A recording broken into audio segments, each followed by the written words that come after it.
Salve, Marco. Opa, tudo bom? Bem com você? Tudo bem. Tá, tá bom o áudio? Vou perguntar pro Tá pessoal bom também. sim. E tá bom por aí também? Por aí, tranquilo. Ah, beleza. Eu tô aqui dentro do carro, posicionei o celular É. aqui num lugar aqui que não caia. Eu coloquei um tripézinho, cara. E fiquei pensando, e se alguém nos ligar? Será que cai a live? Ah, vamos ver, né? Coloquei aqui no assistente de foco aqui, vamos ver. Eu acho que ele não vai me ativar nada não, se alguém ligar. Salve, boa noite, pessoal. Boa noite. O Aldo tá por aí, Maiara. Tá entrando a galera. Vou esperar dar até umas 7h15 mesmo para começar. Assim dá tempo de mais gente entrar. Beleza. E essa cadeira legal aí? Você viu, cara? Eu Curti sempre pra fico caramba. impressionado com suas cadeiras. A minha Morro de antiga caiu inveja em das cima de mim, cadeiras. cara. Essa cadeira deve pesar uns 70 quilos. Pesada pra Caramba. caramba. Ela parece aqueles exoesqueletos daqueles filmes de ficção Sim. científica. Mas eu tava precisando pra minha coluna. Sou todo ferrado da coluna, cara. Todo Ainda tá? Eita. louco. Você pegou essa época, né? Sim, sim, você falou que Depois estava de... fazendo fisioterapia uma época, né? Sim, fiz bastante coisa, cara. Tenho 3 hérnias, artrose, Eita, tenho bastante coisa. cara. Todo lascado. E hoje? Trabalhou hoje ou tá mais tranquilo?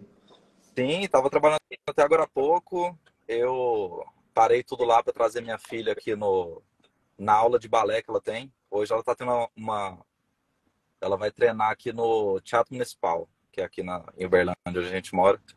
Ela É, vai ter uma apresentação mês que vem.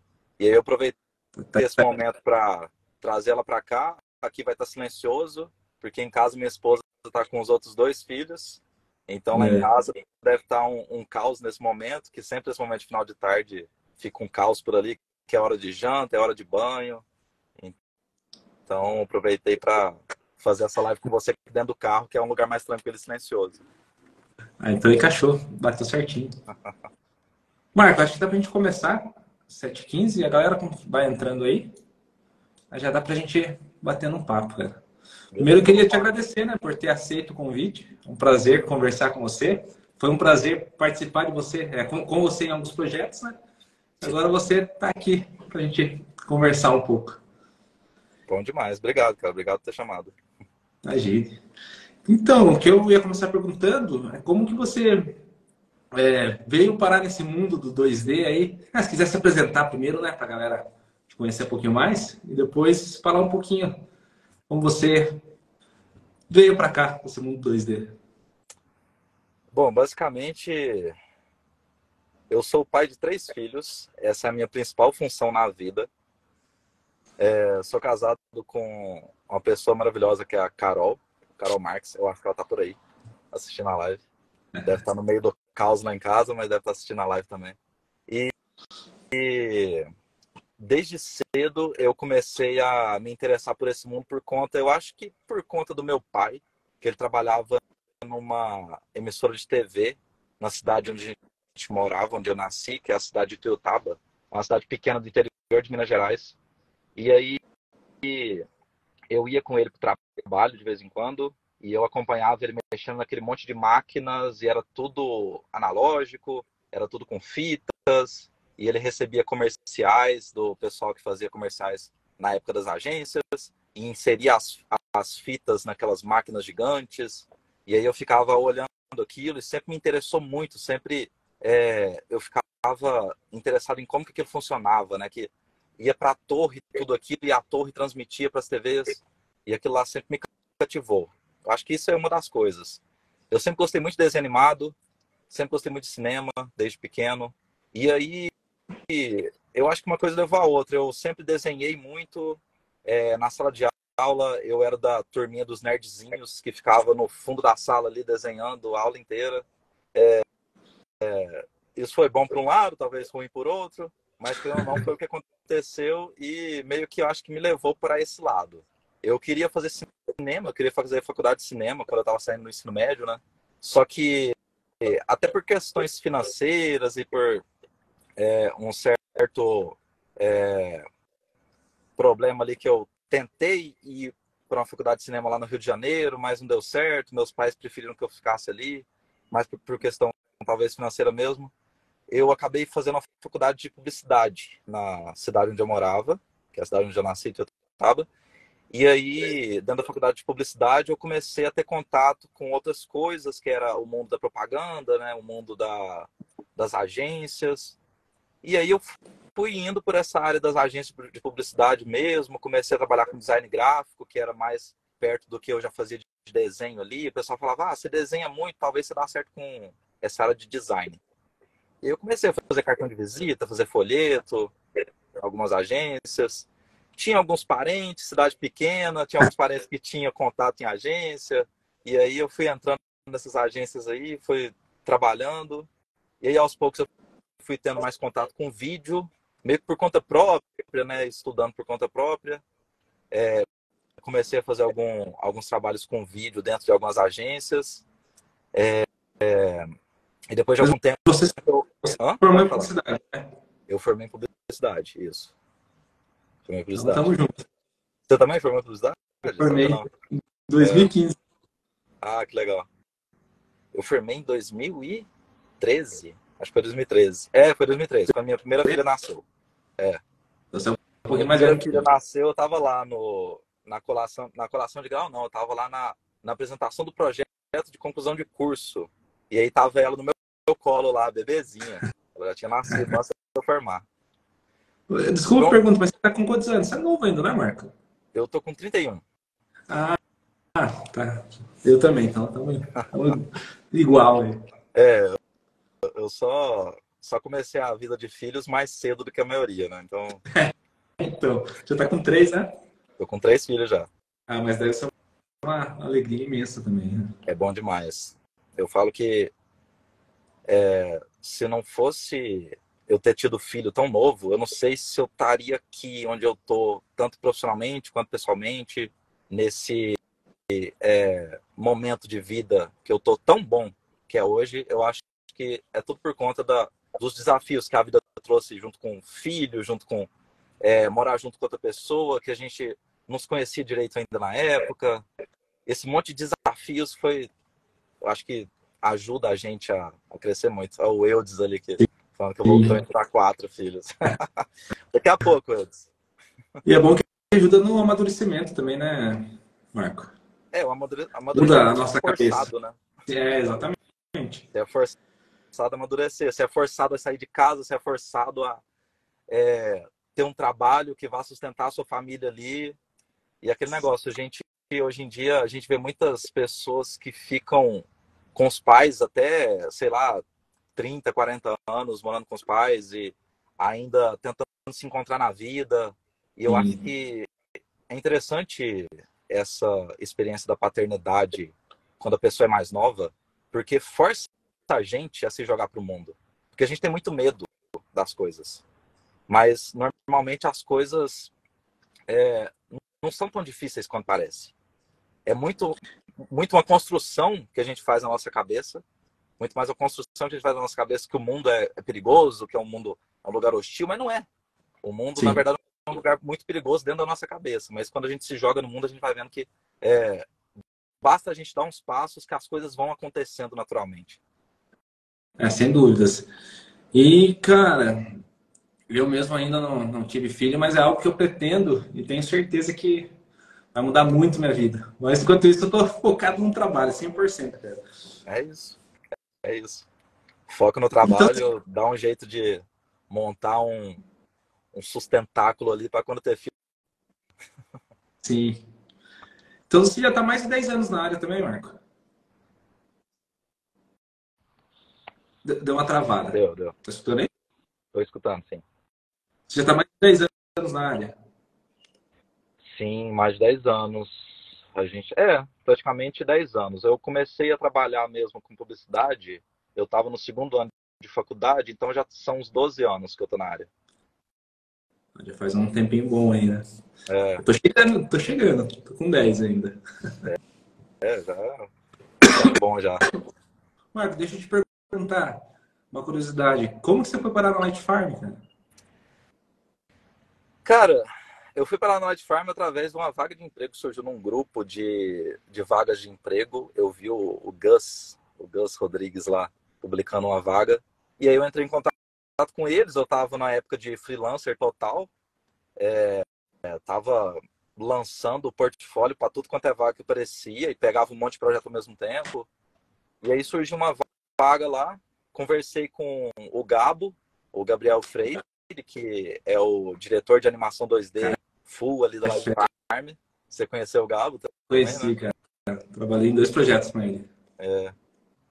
E aí eu tive uma reunião com ele e interessante que nessa reunião com ele é argentino, né? Ele fala um portunhol. Eu tava tentando entender o que ele falava, mas ele falou assim, me fala alguns projetos que você já participou. Eu falei, eu trabalhei em Rick and Morty. E aí bastou.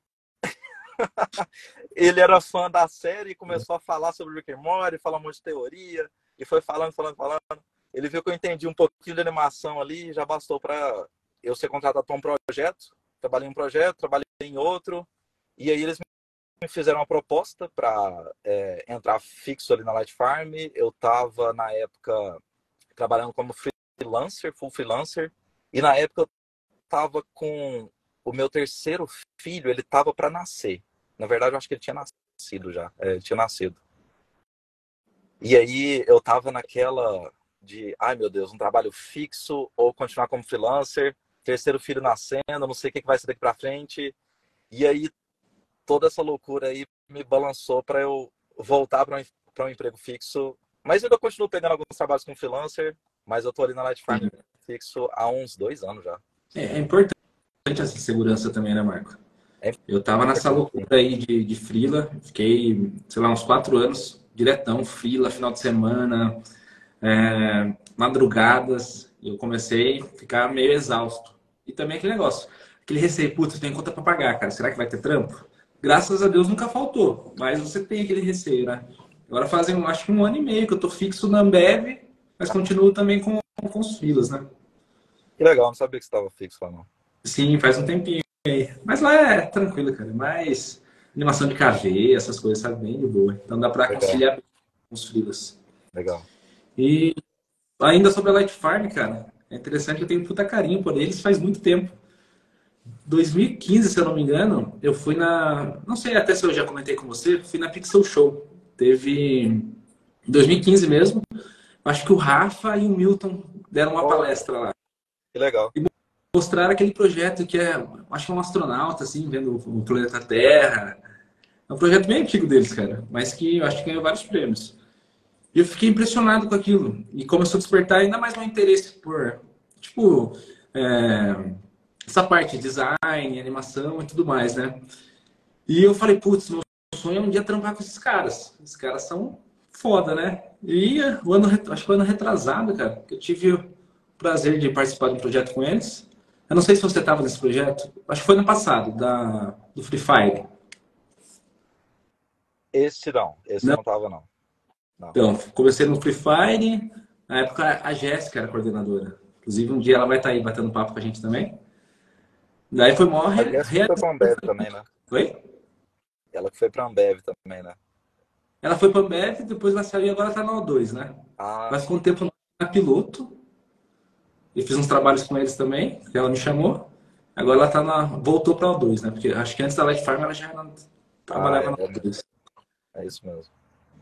E, cara, para mim foi muito realizador. Eu falei, putz, um dia eu tava assistindo esses caras, falei que queria trampar com eles e hoje tô tendo essa oportunidade, né?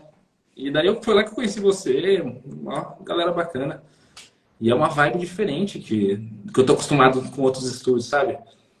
O pessoal sabe como realmente dirigir o trabalho, tirar o máximo e o melhor de todo mundo, mas de uma forma tranquila, sem estresse, né? Pelo menos os projetos que eu peguei, né? Não sei, você que tá no dia a dia aí. Mas pra mim foi muito bom, cara, trabalhar com eles. Espero ter mais projetos. Legal. Enfim, deixa eu ver o que mais que eu separei umas perguntas aqui pra você. Manda aí. Deixa eu ver. Ah, e software? Qual você trabalha tanto atualmente? Moon, After, 3D, algum Cara, 3D? o After Effects eu comecei a mexer com ele há 12 anos e até hoje eu não paro. Até hoje trabalho com ele quase que todos os dias. Eu trabalho muito com Toon também. Teve uma época que eu me foquei a me tornar especialista no Toon, que é o software que atualmente eu falo que é, junto com o After, o que eu mais domino. Eu trabalho com Premiere, trabalho com Illustrator, trabalhei com CorelDRAW no passado, Photoshop. Eu estou começando a estudar Blender para trabalhar com Grease Pencil, a parte 2D, né, dentro do Blender, né? Mas é isso, cara. Eu não tô focando muito em abrir muito meu leque de softwares, porque eu acho que isso Imagina. meio que, em vez de ajudar, atrapalha. Eu tô focando mais em estudar teoria de animação, teoria de vídeo, teoria de cinema, mais teoria do que estudar software em si. Porque basicamente é aquilo. Os softwares não vão parar de surgir. Eles não vão parar de avançar e tudo mais. Mas basicamente os softwares de hoje são a cópia do que existia no passado. Por exemplo, se dentro do After Effects, por exemplo, você tem uma ferramenta de cortar um vídeo. Se existe esse cortar um vídeo, é porque existia um filme físico no passado e você tinha uma tesoura, literalmente, você cortava o filme. Sim. Então, isso é muito importante. E isso eu vejo que muita gente que entra para trabalhar com a gente em algum projeto, muitos freelancers, até pessoal que está começando na área, que é contratado ali dentro, que tem um pouco menos de experiência, eu vejo que esse pessoal sabe muito de software. Mas isso é um problema em alguns pontos, porque ele não sabe por que aquilo existe e como utilizar aquilo da melhor forma possível. E ele só vai saber como utilizar aquilo da melhor forma possível, saber extrair o melhor da ferramenta que ele está usando, se ele souber de onde a ferramenta dele veio, de onde aquilo veio do analógico real. Então, eu acho que isso falta muito nos profissionais de motion design, nos profissionais de animação, nos profissionais de edição de vídeo, que o pessoal sabe muito de software, mas se você parar para pensar como que aquilo é construído e como que você tira o máximo de proveito daquilo, eles não sabem utilizar. Por exemplo, Então, uma coisa básica, eu vejo que muita gente de motion peca. Uma coisa basiquinha. FPS. Cara, é uma coisa muito básica. Qual FPS você está trabalhando no projeto? Muita gente entra nos projetos e nem pergunta qual FPS daí está um trabalhando. trabalha em 30, outro em 24, outro em 12, tudo cada um. E aí você vai montar tudo no final, tá cada coisa de um jeito. Sim. Uma bagunça. Mas são Realmente. coisas básicas que se perdem. Porque hoje em dia a galera quer informação muito rápida também, cara. Parece que eles querem pular o processo. Sei lá, em um mês estudando, eles querem ser foda, entendeu? E não tem como burlar, né, Marco? O processo é o processo, cara. Você tem que estudar, tem que se dedicar, ver referência, conhecer a parte técnica, tudo. Não tem como fugir disso, cara. E eu acho que essa mentalidade de hoje em dia me assusta um pouco. Eu vejo muitas pessoas talentosas, mas que querem informação muito rápido, cara. Se eu posto um vídeo, sei lá, de 10 minutos no YouTube, o cara quer que eu reduza para 1 minuto. Entendeu? Cara, infelizmente eu tenho adaptado alguns para isso, mas eu sei que Você tem que reduzir, mas a informação real vai estar no de 10, né? Exatamente, cara. Mas fazer o quê, né? A gente tem que ir dançando conforme a música também, né? Eu acho que eu peguei essa transição, acho que você também.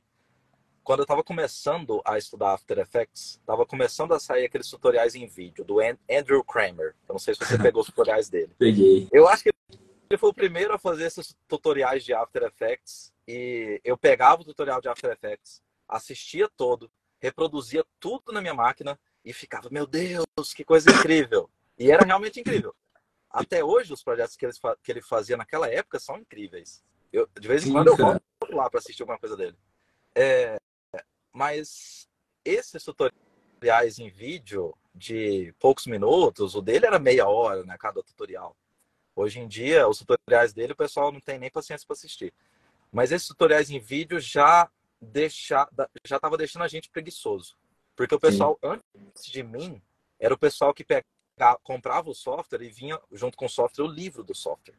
E esse pessoal tinha que ler o livro do software. Por exemplo, comprava o 3D Max, o Maya, vinha com livro. Comprava o After Effects, vinha com livro.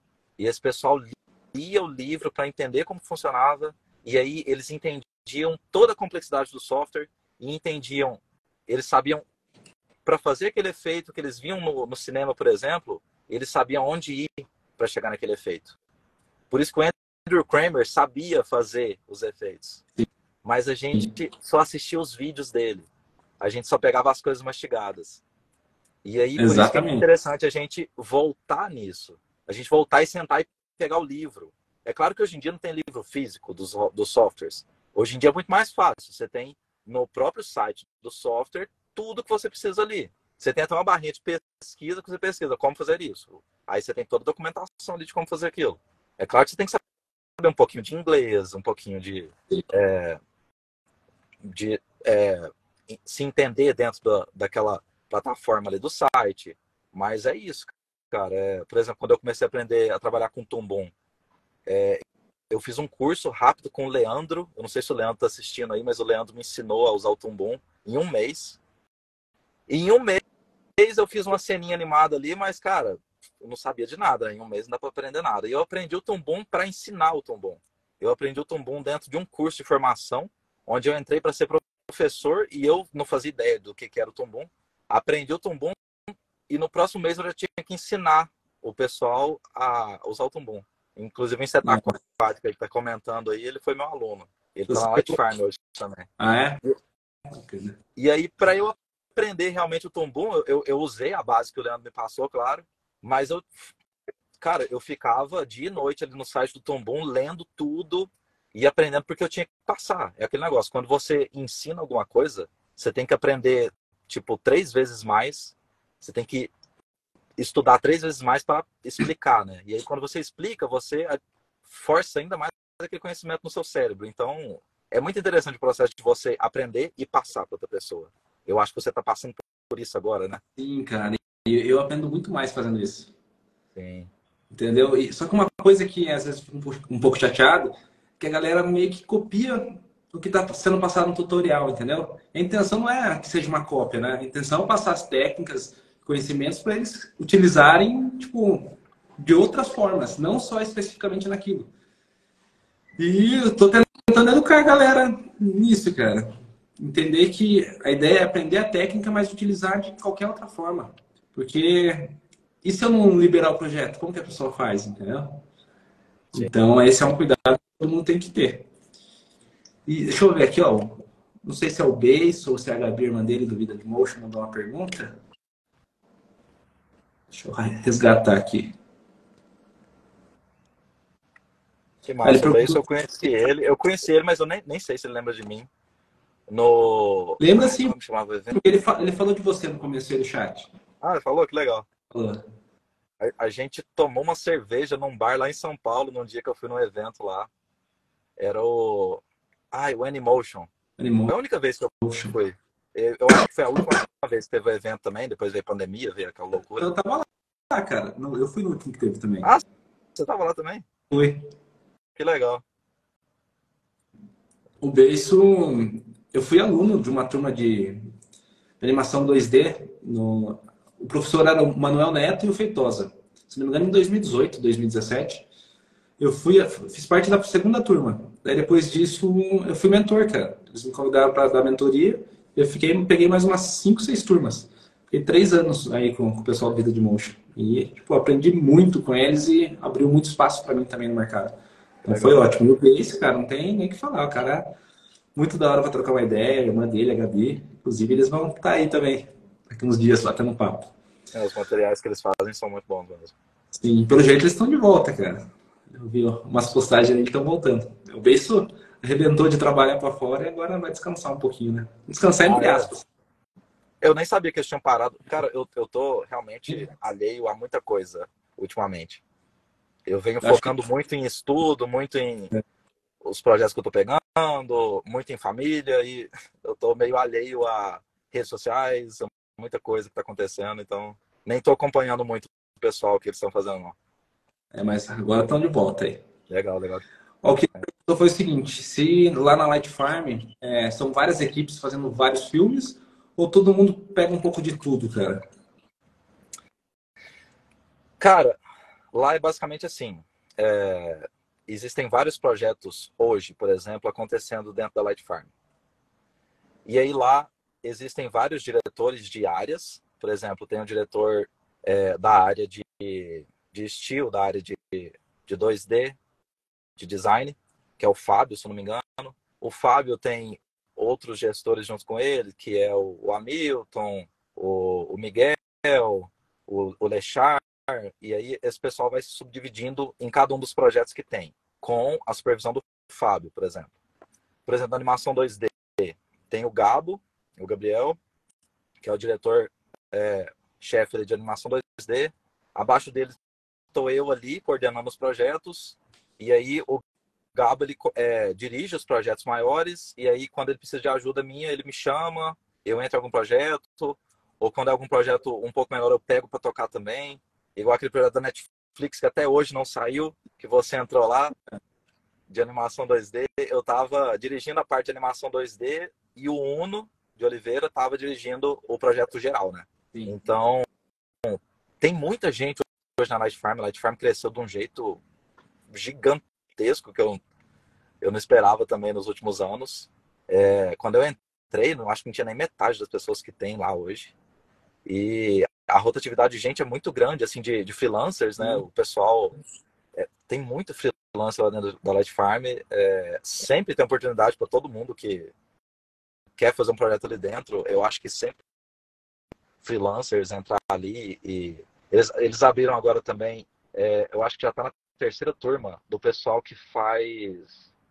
Eles estão com curso de formação interno de trainees. E muita gente está finalizando esse curso de formação e sendo contratado ali dentro também.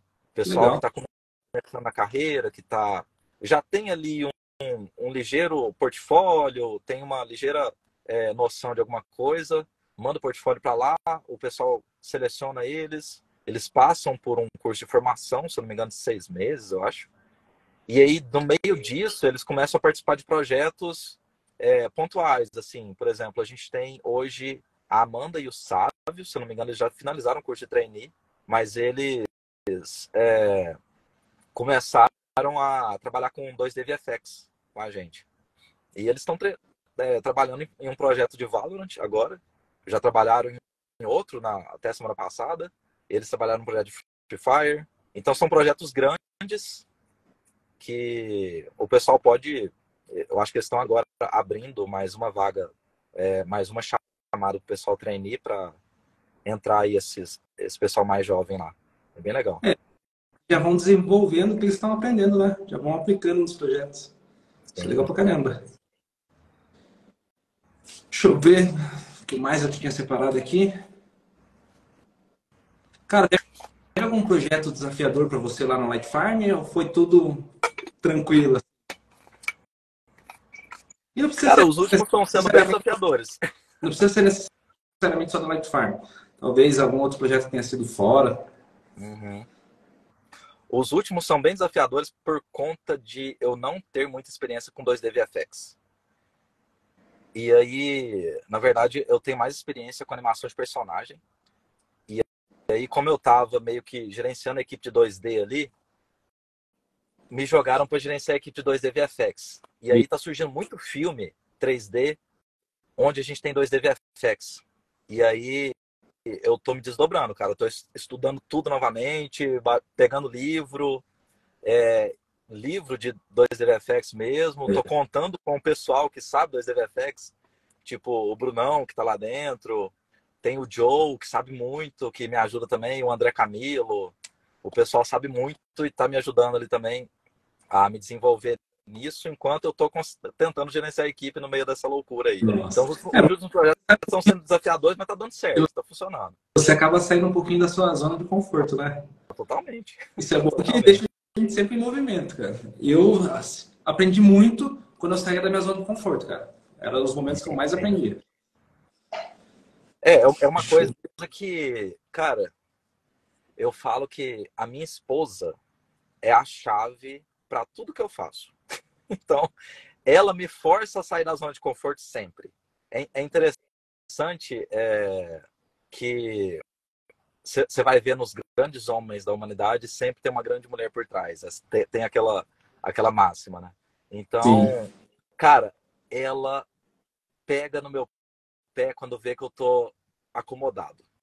Eu adoro isso, mesmo na hora parecendo que eu tô achando ruim, porque o meu corpo tá achando ruim, porque eu tô acomodado, né, claro. Minha mente tá achando ruim, porque eu tô naquele momento ali, quieto no meu canto. É, naturalmente a gente acha ruim, mas, cara, ela sempre me põe pra cima. Ela sempre me põe pra minha zona de conforto. Por exemplo, a gente se juntou. Quando ela engravidou, a gente se juntou. Foi uma saída total da zona de conforto. Eu tive que. Eu já trabalhava, né? Mas eu tive que começar além do trabalho, procurar coisas por fora para fazer. Teve uma época que, depois que a gente teve a nossa segunda filha, eu começou a minguar os serviços que eu tinha de freelancer, os serviços que eu pegava para fazer. E aí teve uma época, por exemplo, que não tinha nada para fazer. Teve mês que não tinha nada. E aí é aquele negócio, as contas vinham e, e ela sempre me colocou para procurar coisas para fazer, assim, sempre me motivou do jeito certo. Porque tem sempre aquele tipo de pessoa que te coloca para baixo, mas ela é uma pessoa que me coloca para cima. E aí Cara, surgiu uma oportunidade, era uma parceria, né? oportunidade que eu tinha. Hã? Essa parceria no relacionamento é importante pra caramba. Eu não tive essa mesma sorte. Sim, sim, cara. Isso faz muita diferença. Eu tô no segundo E aí divórcio. nessa. Nossa, caramba, que triste. É. E aí nessa época, cara, que não surgia nada, eu comecei a procurar serviço em todo lugar. Comecei a mandar currículo na cidade onde a gente morava. E aí surgiu a oportunidade de eu sair da cidade onde a gente morava e dar aula em outra cidade. Foi uma coisa muito difícil para mim naquele momento. Foi uma coisa que até abalou a gente ali naquele momento, eu e ela. Mas ela me incentivou a ir para aquilo. E essa oportunidade de trabalho foi o que me ensinou a animação 2D. Animação 2D tradicional, cutout, que eu tive que aprender para dar aula. Porque eu sabia fazer motion, eu sabia trabalhar com um puppetzinho ali, eu sabia pegar, fazer um puppet no Duik e animar mais ou menos ali. Só que, cara, eu sentia que minhas animações eram travadas, sabe? E eu tinha essa vontade de aprender animação tradicional, de aprender animação cutout, de trabalhar em uma série. E aí surgiu essa oportunidade. Era uma oportunidade que ia me pagar um pouco mais do que me pagavam na cidade onde eu morava. E aí ela me incentivou aí, mesmo ela sabendo que ia ser difícil para ela ficar ali com as duas filhas. Ela me incentivou a ir para aquela cidade. Eu ia toda semana, eu pegava um ônibus, ia, ficava a semana inteira em São Simão, Goiás. E aí no final de semana eu voltava para Itutaba. Isso foi assim durante 2 anos, se não me engano, até a pandemia chegar e o projeto dar uma meio que paralisada. Mas, cara, foi por conta disso, desse sacrifício que eu fiz, que ela fez, que a gente fez como uma família mesmo, que eu aprendi praticamente tudo que eu coloco em prática hoje. E aí eu voltei Ela depois da pandemia, deve- né? isso. Eu voltei e comecei com o que eu aprendi dando aula para os meninos ali. Eu comecei a aplicar para projetos para fora do país, né? Porque com a pandemia veio aquilo, né? Os estúdios começaram a abrir muita oportunidade, que não tinha muita, né? Para pessoal de fora. Porque Sim. eu morava numa cidade muito pequena, que tinha, sei lá, umas 3 agências de propaganda e só. Algumas produtoras de vídeo, mas nada muito grande, nada que fosse muito relevante no cenário nacional. E eu sempre tive essa vontade. Eu sempre acompanhava o trabalho da Light Farm, por exemplo, e via o pessoal lá e sabia, cara, eu não vou trabalhar com eles. Mas eu acompanhava. E a pandemia trouxe isso, né? A pandemia trouxe essa oportunidade. E aí surgiram essas oportunidades, eu comecei a aplicar para projetos e aí eu consegui trabalhar em projetos fora do país, que era uma coisa até então inimaginável, né? Eu Sim. comecei a trabalhar com projetos com o pessoal dos Estados Unidos, do México, da Índia. E, cara, isso foi muito bom. Teve época em que eu estava trabalhando em 5 projetos ao mesmo tempo. Nossa. foi uma loucura. Eu não dormia, literalmente. Teve uma época que eu tomava energético igual água. Só que eu não recomendo para ninguém isso. Não é uma coisa muito boa se fazer, não. Mas o bolso cheio também, né? Pra valer a pena. Sim, valeu a pena. E o portfólio, né? Que no final das contas, o portfólio é o que vale, Sim, né? com certeza. E, Marco, eu tenho bastante seguidor, cara, que está começando. A galera que me segue, é muita gente que quer aprender e tal, que procura esse conteúdo. E você tem um canal no YouTube também, né? Eu lembro que eu já até olhei uma vez, tem uns conteúdos de Tumbum. Tem Tem um bem voz. parado, tá bem parado aquele canal lá, mas eu tenho, sim. Sim, eu vou depois fazer, deixar para o pessoal aí seguir. E se você tiver alguma dica ou conselho para quem está começando, em cima da sua experiência, cara, seria interessante pra caramba.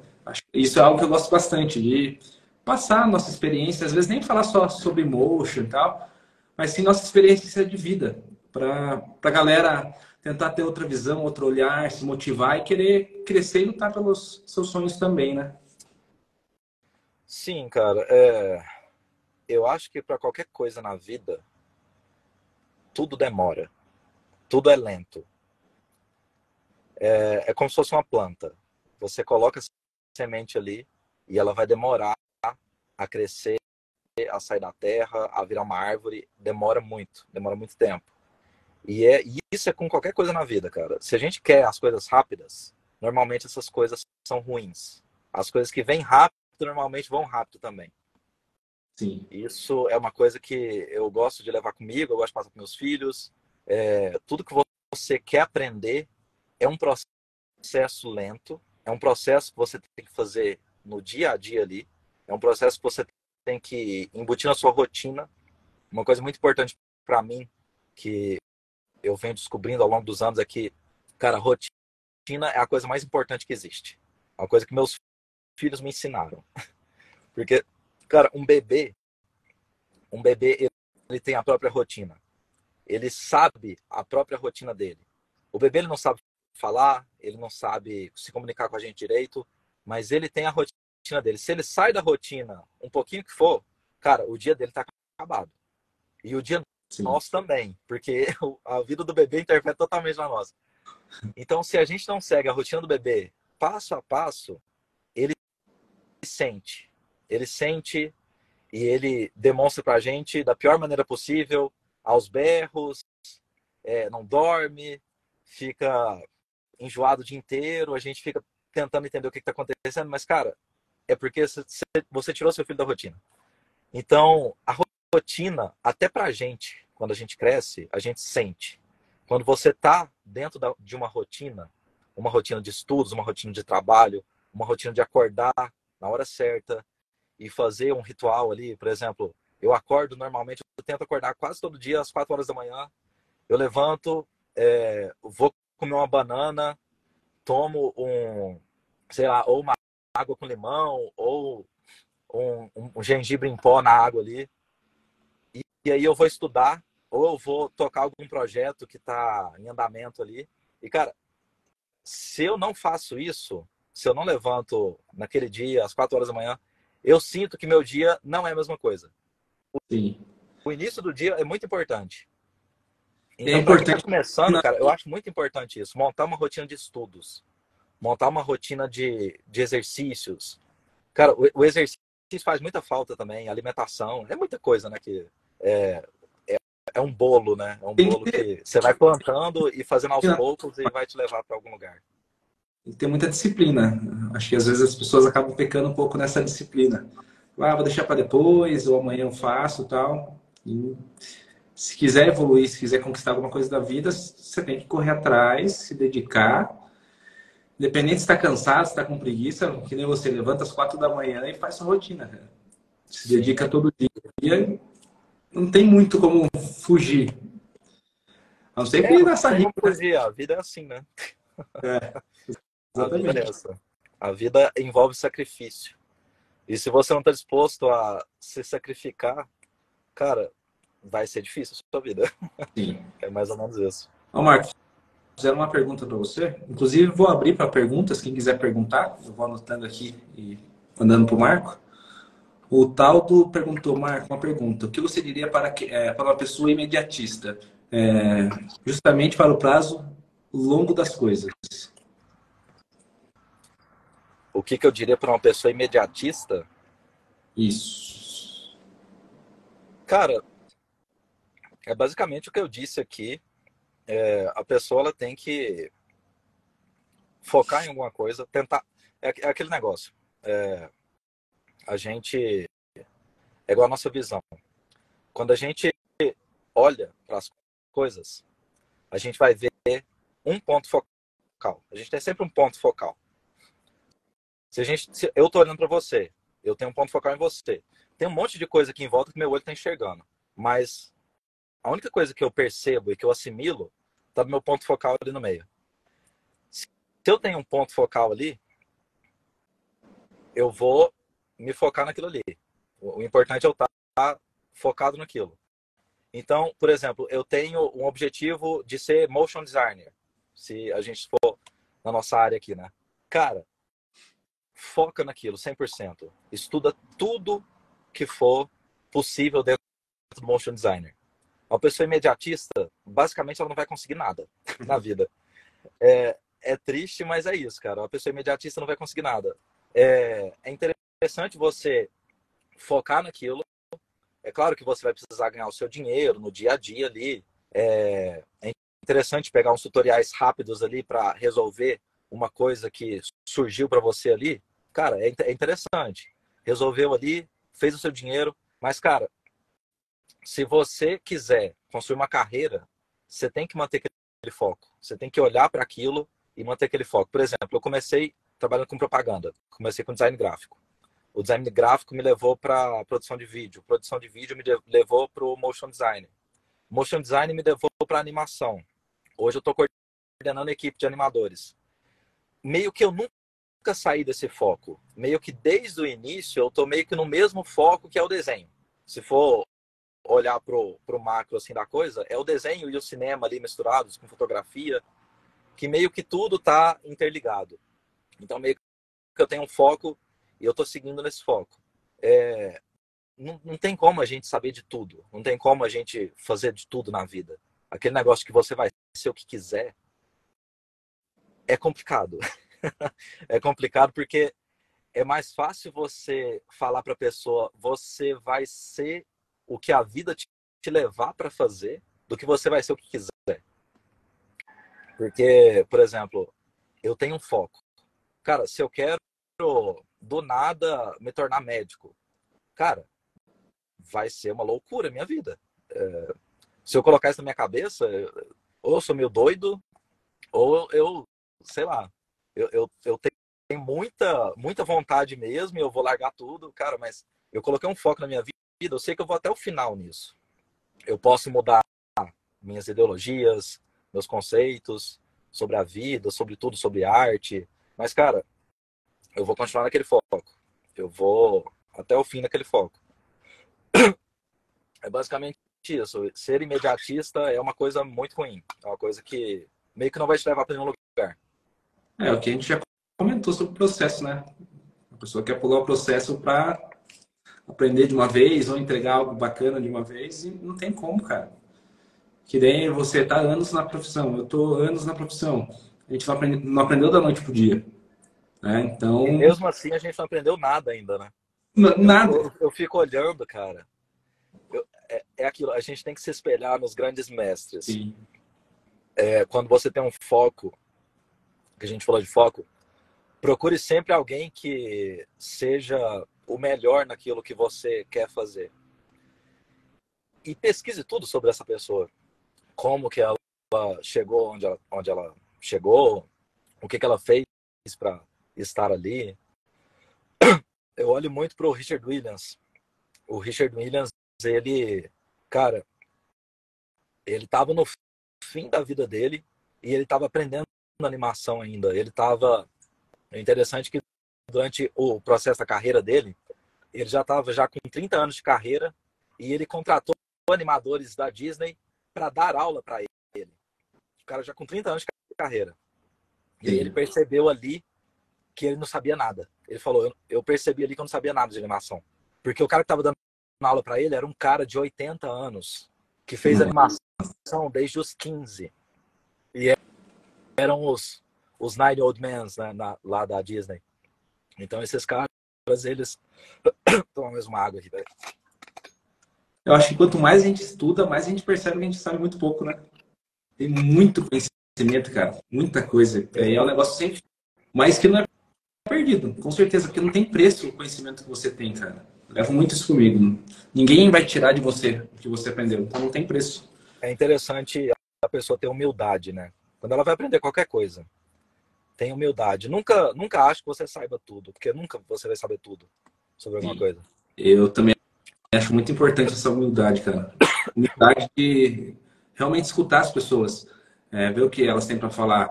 E lógico, se não for algo útil para você, descarta, só descarta. Mas se for, absorve, entendeu? Então, essa humildade de escutar as pessoas, eu acho que é muito importante. Para nossa evolução mesmo, né, Marco? Nem você É, falou, acho que sabe tudo, que é o fodão. eu acho até que tudo acrescenta. Mesmo que seja uma coisa que, sei lá, uma pessoa fez mal para você. Cara, aquilo lá vai te acrescentar a você ver algum tipo de pessoa daquele mesmo estilo e você já fica com o pé atrás. Então, Sim. de qualquer forma, as coisas na vida te acrescentam. Tudo que acontece na vida vai te levar para algum lugar, né? De qualquer forma, querendo ou não, todo conhecimento não é descartável, né? Sim.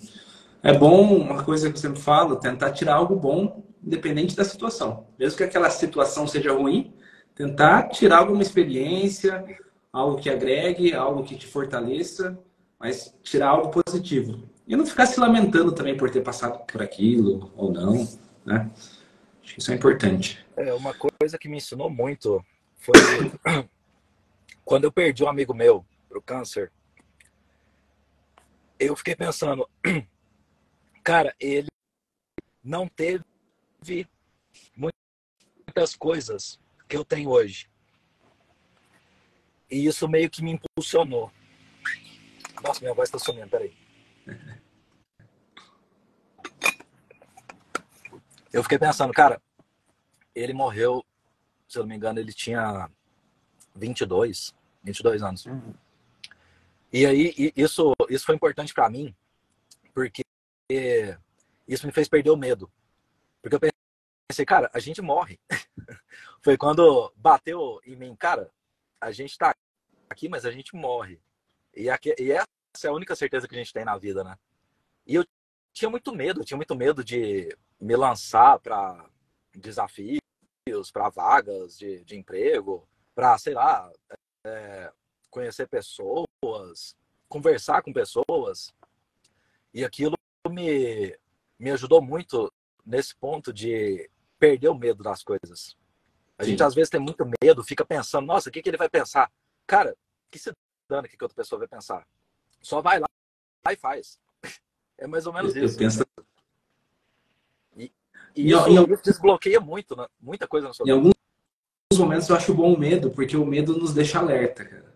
Diferente do pânico, né? O pânico você não consegue se mexer, não consegue fazer nada. Isso. E o medo ainda te deixa alerta. Então, eu acho que tem uma importância na nossa vida. Mas não pode deixar o medo realmente te segurar. Você tem que enfrentar o medo e correr atrás, cara. Exatamente. Ô Marco, o Aldo, mandar um abraço pro Aldo, tá aí também no chat, Opa, fez uma pergunta. Perguntou quais são os pontos positivos de ter participado do Rick and Morty. cara, o ponto positivo de ter participado do Rick and Morty. Eu participei do Rick and Morty através de uma produtora do México, que se chama Might. A Might é uma produtora que ela é terceirizada. A produtora padrão do Rick and Morty é a Bardel, que fica no Canadá. E aí a Might prestava serviço para a Bardel. A Bardel tinha o grupo de animadores ali deles, oficiais. E aí eles mesmos não conseguiam animar todos os episódios completos. E aí a Bardel procura produtoras pelo mundo, né? Inclusive aqui no Brasil a Split já participou também. Tem outras produtoras, eu não lembro o nome das outras. Mas aí eu consegui uma vaga dentro da Might. Trabalhei com eles durante um mês só. E trabalhei no episódio 9 da quinta temporada. Cara, me ensinou muito, muito mesmo, porque eu tive que ler tudo que a Bardel planejou de documentação para a série Rick and Morty. Então, para eu entrar e começar a animar, eles me mandaram vários PDFs, era tipo umas 50, 60 páginas de boas práticas dentro da animação do Rick and Morty. Então, eu peguei aquilo, imprimi tudo. Eu lembro que a gente até foi para uma viagem num lugar Tava em aqui perto, que é Cachoeira espanhol? Dourada. É o quê? Tava em espanhol ou em inglês o Em material? inglês. Em Inglês. inglês. Eu trabalhei com o pessoal do México, mas todo mundo falava inglês nas reuniões, porque tinha gente de várias partes do mundo. O meu supervisor era da Índia, era uma loucura. Mas eles me mandaram esse material, eu tive que ler esse material todinho, entender parte por parte do que era animar o Rick and Morty, de como que funcionava o processo de animação. Teoricamente, o processo de animação do Rick and Morty é muito simples. Ele não é uma animação tão complexa. Basicamente, a gente focava muito em definir a linha de ação dos personagens em cada um dos shots. Assim que a gente tinha a linha de ação definida, a gente pegava o puppet, montava ali no design que a gente definia da linha de ação, e aí a gente começava a animar. Mas não era uma animação totalmente cut-out. A gente tinha um puppet ali para montar o personagem, aí depois a gente ia desenhando alguns frames para fazer a animação. Não, o Rick and Morty é animado no Toon. É Até feito tudo, perguntaram né? desse animado no After, né? Foi animado É no feito tudo no Toon. Toon e a composição vai pro after, finaliza no after. Composição After. After, né? É. Imaginei. É assim, é um processo, né?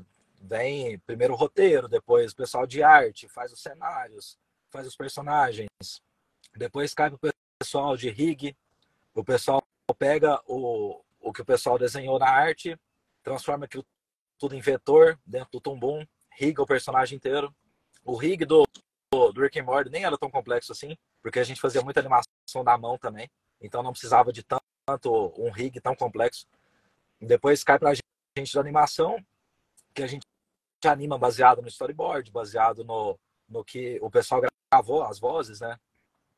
E aí depois vem pro pessoal da composição, né? Que eles vão pegar o que tem de BG, o que tem de animação, o que tem de VFX, e juntar tudo para mandar pro pessoal da edição do final, que vai juntar tudo na timeline ali e finalizar. Mas isso é importante, a galera sabe. Vários profissionais, né, Marco? Não é um cara que faz tudo. Não, Porque, não. porque eu não sei se você Não pegou tem essa como. de agência, os caras mandavam trampo, queria que você ilustrasse, fizesse o storyboard, animasse, vetorizasse, queria que fizesse tudo. É aquilo, né? Sai. Mas fica bom? Não, não fica. Então, os É meus. claro que se você tem um processo com a cadeia certinha, bem definida, com muitas pessoas trabalhando, cada um especialista em alguma área, é claro que vai ficar melhor, não tem como. Sim. Mas tem como uma pessoa só fazer? Tem. Vai ficar legal? Não vai, não tem como. É. A não ser que leve vários anos para fazer. Né? O próprio Richard Williams, eu não sei se você já viu o último filme que ele fez, chama Prologue. Não. Depois vocês pesquisem no YouTube, Prologue. Cara, É é uma bom. animação feita frame a frame, no papel, no lápis mesmo.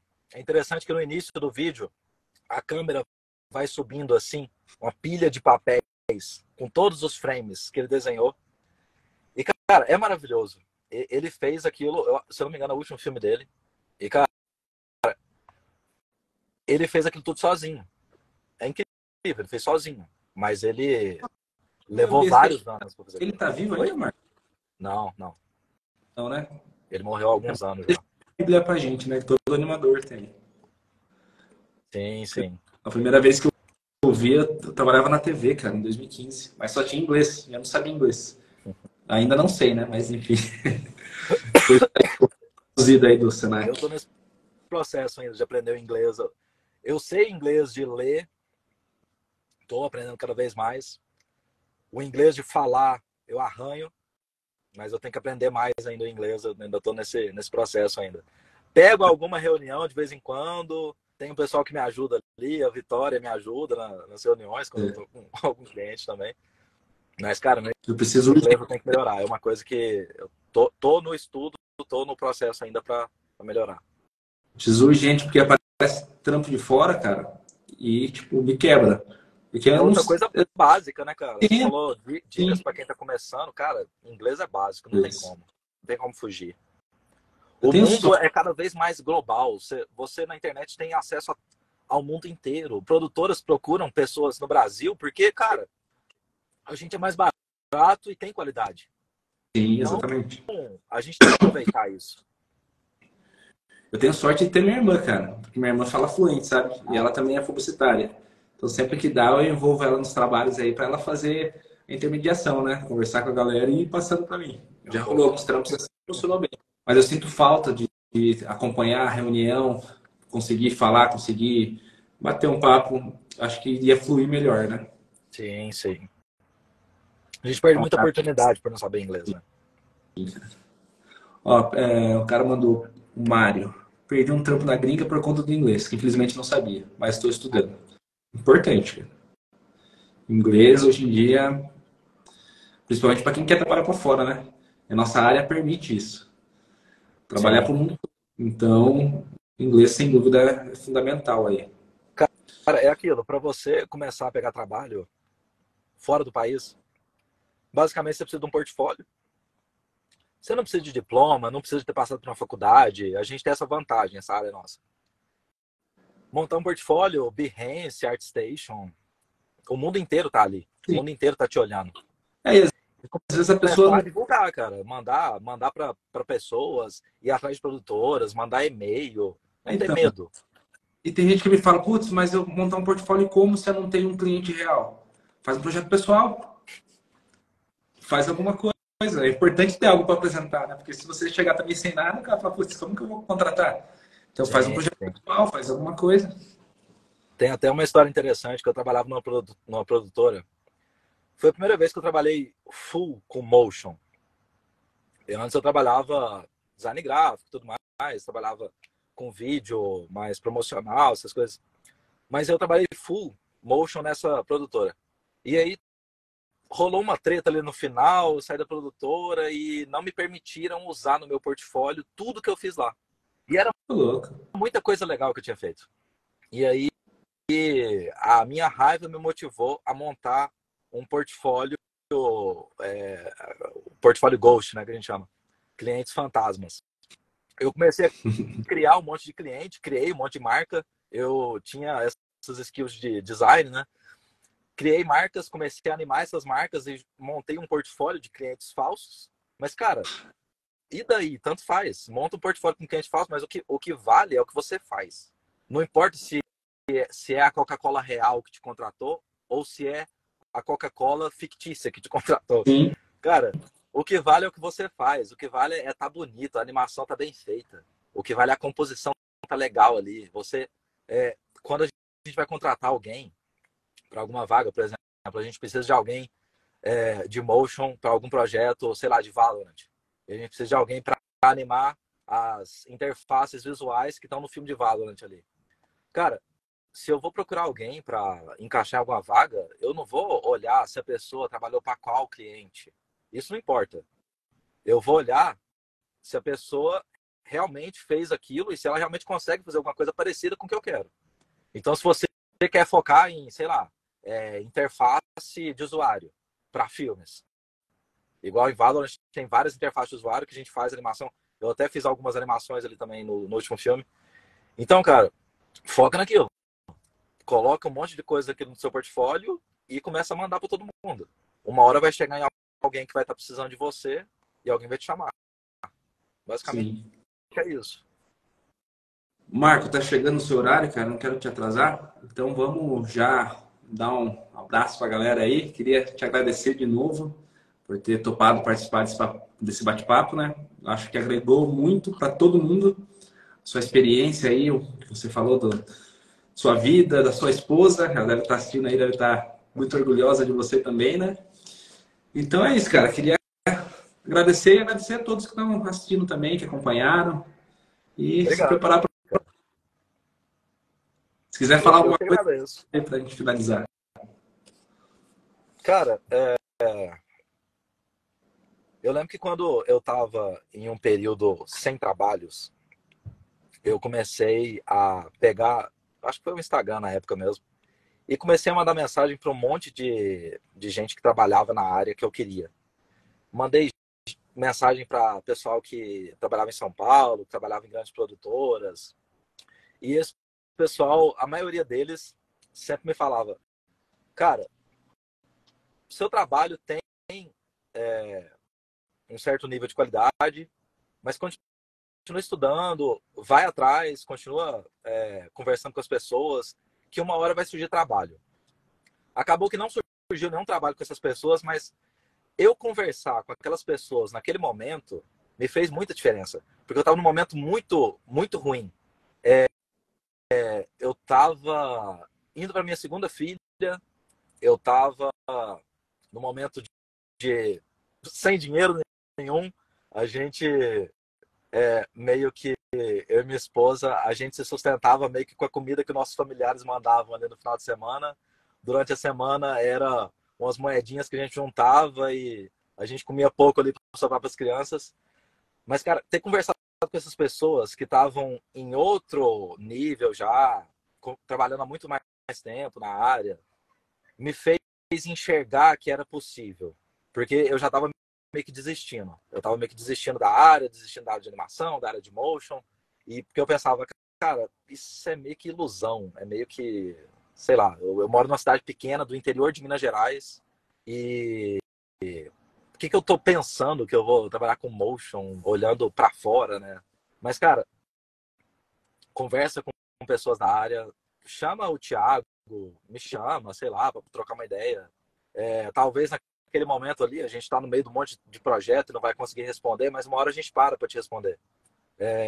Às vezes trocar uma ideia com alguém vai fazer reacender a luz que talvez esteja apagada aí na sua cabeça e te abra uma porta ali para te abra uma janela para você entrar e continuar no seu caminho ali. Tá aí a mensagem do sábio Marcão. Mas é isso, Marco. Obrigado mais uma vez, cara. E o pessoal já pediu parte 2, então a gente vai ter que marcar daqui a um tempo um outro bate-papo aí. Legal. Legal demais. Vamos lá. Vamos nessa. Fechou, Obrigado então? você, cara. Obrigado pelo convite aí. Imagine. Valeu, pessoal. Obrigado e até mais. Valeu.